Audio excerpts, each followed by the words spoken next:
PF 대출 뭐 이런 문제 때문에 경제 위기 올 거라고 저는 생각 안 합니다. 정말 큰 위기는 지금 오고 있어요. 그런 거를 정치하는 사람들, 관료들이 활용만 하고 있다.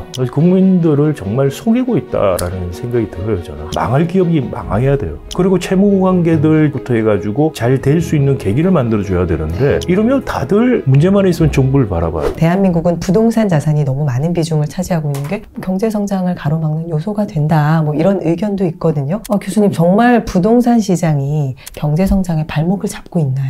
그래서 발목을 잡고 있다라고 말하는 건 좀 과하다고 저는 생각이 되고요. 네. 부동산 가치가 주로 보면은 경제 발전 단계, 이자율, 공급 측면 이 세 가지 요인에 의해서 크게 영향을 받습니다. 근데 네. 지금까지 우리는 굉장히 고도 성장을 해왔고요. 고도 성장기에 부동산 가치가 굉장히 빨리 올라갔다는 거, 그리고 전 세계적으로 지금까지 누리지 못했던 초저금리 시대를 맞이했어요. 그러면서 우리뿐만이 아니라 사실 많은 나라들이 부동산 값이 올라갔어요. 그렇죠. 이제 근데 앞으로 보면은 이제 경제 성장률도 그만큼 유지될 가능성은 없고요. 네. 그리고 초저금리 시대가 다시 오긴 쉽지 않아 보입니다. 그리고 이제 공급 측은 이제 거기 수요에 어느 정도 적응해서 갈 것인데, 그렇다고 보면은 부동산으로 투기를 하거나 재산을 많이 축적할 수 있는 그런 시대는 저문다라는 네. 생각이 들어요, 기본적으로. 그리고 이게 부동산이 너무 급격하게 냉각돼서 경제적인 충격 같은 거 올 수 있는 가능성, 이런 거를 정책적으로 잘 제어를 할 수 있어야 된다라는 생각이 듭니다. 그래서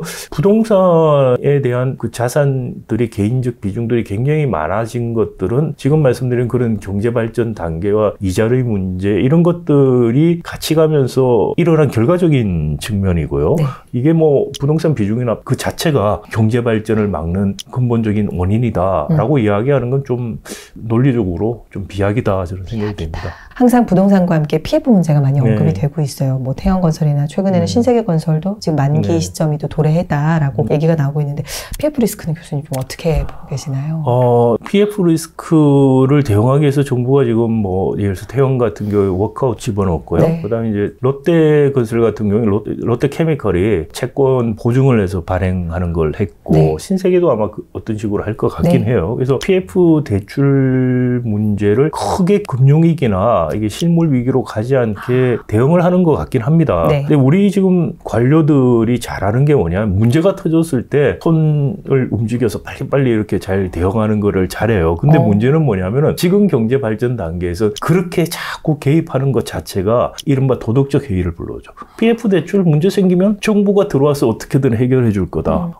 이거 잘못된 부동산 경제가 어떻게 될 거다라는 생각을 하게 만드는 거고, 그래서 반복해서 와요. 사실 PF 대출 위기가 그전에도 한 번 있었죠. 네. 그때 해서 이것 때문에 이제 은행들이 PF에서 발을 빼고, 그러고 나서 이제 증권이나 이런 데가 들어가가지고 많이 몰렸는데, 사실 시장 경제가 원활하게 작동이 되기 위해서는 망할 기업이 망해야 돼요. 기업이 망하더라도 사회적인 충격이 최소화될 수 있는 그런 유연성이 있어야지 시장 경제가 작동이 됩니다. 근데 우리는 경제 발전기 빨리 거치면서 기업이 망하면 안 된다는 그런 생각들을 잘못 갖고 있어요. 기업이 망하면 개인들, 속된 분들이 굉장히 어려운 것도 그렇죠. 맞아요. 네. 그렇지만 그렇게 망하지 않게 이 대출 장벽을 쌓는 거거든요. 네. 진입 장벽만큼이나 나쁜 게 대출 장벽이죠. 그러니까 혁신 경제라는 게 진입 대출 장벽이 있으면 불가능해져요. 이 부동산 PF도 과거에도 개입해서 정부가 사실은 국책은행이나 이런 데 돈 가지고 했는데 궁극적으로는 세금에서 들어가는 거예요.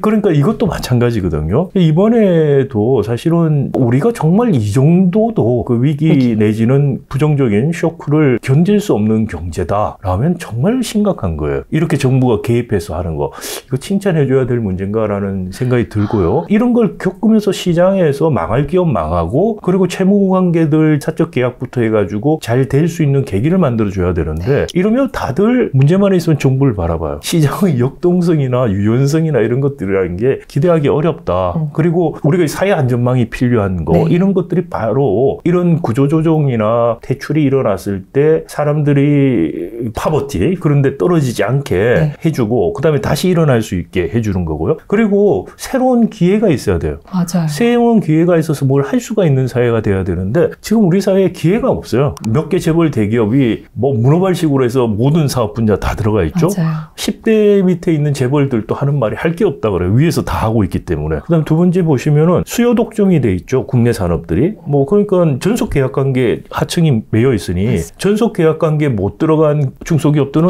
기회가 없어요. 안에 있으면 단가 우려치기 당하고 기술 탈취 당해서 네. 혁신할 유인이 없어져 버려요. 자, 그러니 혁신이라는 게 일어날 수도 없고 도전할 기회가 없어요. 기회와 유인이 없는 데서는 혁신산업이라는 게 발전할 수가 없거든요. 네. 근데 이 구조를 바꿔줘야지 퇴출될 기업 퇴출되고 거기에 묶여있는 인적 자본이나 물적 자본들이 더 도전해서 갈 수 있도록 만들어줘야지 역동성이 생기고 그래야지 한국 경제가 이제 발전할 수 있어요. 과거처럼 재벌이 관료가 주도하고 목표 세워서 발굴 육성해서 가는 식의 발전 단계는 이미 지났어요. 근데 그 패러다임 지금까지 우리가 못 버리고 계속해서 가지고 있고 그걸 버리는 거에 대해서 일반인들한테 공포심을 엄청나게 심어줘서 기업 망하면 난리가 나는 것 같이 그런 식인데 기업이 망하고 그렇지만 경제는 그걸 계기로 새로운 발전을 찾아가고 발전하는 그게 역동성 있는 시장 경제 자본주의예요. PF 문제로 사실 질문을 드렸지만 결국은 이것도 어떻게 보면은 큰 구조적인 측면에서 봤을 때는 이게 결코 좋은 그림이라고 볼 수만은 그렇죠. 없다. 그런 네. 충격들을 우리가 흡수하고 그리고 역동성 있게 나갈 수 있는 구조를 우리가 만들지 못한다면은 더 큰 충격이 오면 한꺼번에 다 무너질 수 있다는 거죠. 더 큰 위기가 올 수도 있는 부분이다. 교수님께 뭐 가계 기업 부채도 요즘에 워낙에 화제가 되고 있는 부분이라 말씀을 드리려고 했지만 어떻게 보면 이 부분도 그러네요. 기업 부채가 많아지고 있지만 이걸 결국은 그래서 정부가 어떤 뭐 조치를 취하느냐 이게 문제가 아니고 정말 건강한 기업이냐 아니냐 그것부터 사실 어떻게 보면 들여다봐야겠네요. 경제가 발전할 때는 기업 부채가 많은 게 긍정적일 수 있죠. 기업이라는 게 돈을 빌려서 사업해서 돈 갖고 더 이윤을 내는 그렇죠. 거죠. 근데 지금은 경제가 나빠지는데 부채가 늘어난다는 거죠. 그건 뭐냐면은 퇴출돼야 될 기업들이 퇴출 안 되고 계속해서 남아있다는 이야기가 돼요. 그리고 그게 계속 고이다 보면은 한번 터지면 크게 터지는 게 된다는 거고 또 하나는 이제 가계부채를 언론에서 엄청 많이들 이야기를 하고 IMF 같은 국제기구도 한국 가계부채 이야기를 하는데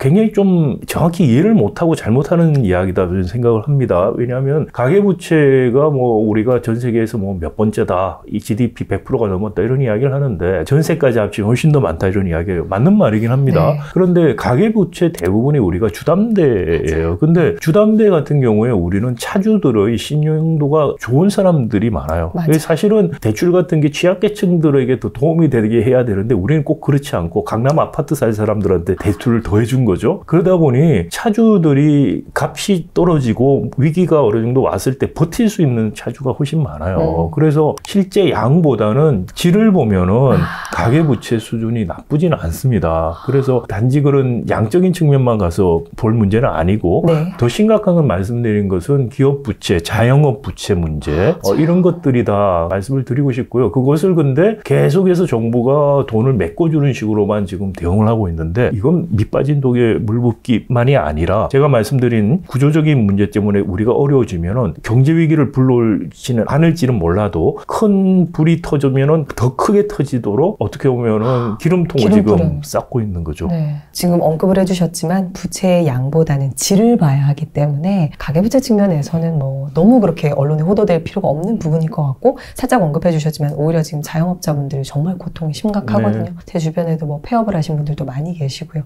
어떻게 보면 이런 부분들에 있어서 조금 더 근본적인 뭐 해결책이라든가 이런 부분들을 고민할 필요가 있을 것 같아요. 네, 그렇습니다. 우리가 경제 구조 개혁하는 부분하고 여러 가지 사회 문제들 해결할 수 있는 정말 종합적인 대책이 지금 필요해요. 하나하나 이런 세부적인 피스 바이 피스 이런 정책들이 아니고 경제구조 개혁이란 큰 줄기에서 또 보완적인 여러 가지 재정적인 개혁이라든지 노동개혁이라든지 이런 것들을 같이 해야 됩니다. 어떻게 보면은 한국 경제가 저개발에서 탈피해서 성장할 수 있도록 했던 개발 체제가 경제가 발전해서 더 이상 작동 안 하고 있거든요. 그러면 이 체제를 바꿔주는 정말 큰 수술이 필요해요. 그런 개혁을 해주지 않으면 타이타닉이 빙하를 부딪히는 그런 위기를 모면하기 어렵다고 생각합니다. 심각한 상황이다라는 네. 걸 교수님을 통해서 다시 한번 인지를 합니다. 교수님께서 하나하나 디테일하게 어떤 게 이제 큰 불이 될 수 있어 라고 얘기를 해주시니까 위기 상황이 조금 머리에 그려져요. 그러니까 IMF 지금 뭐 당장의 경제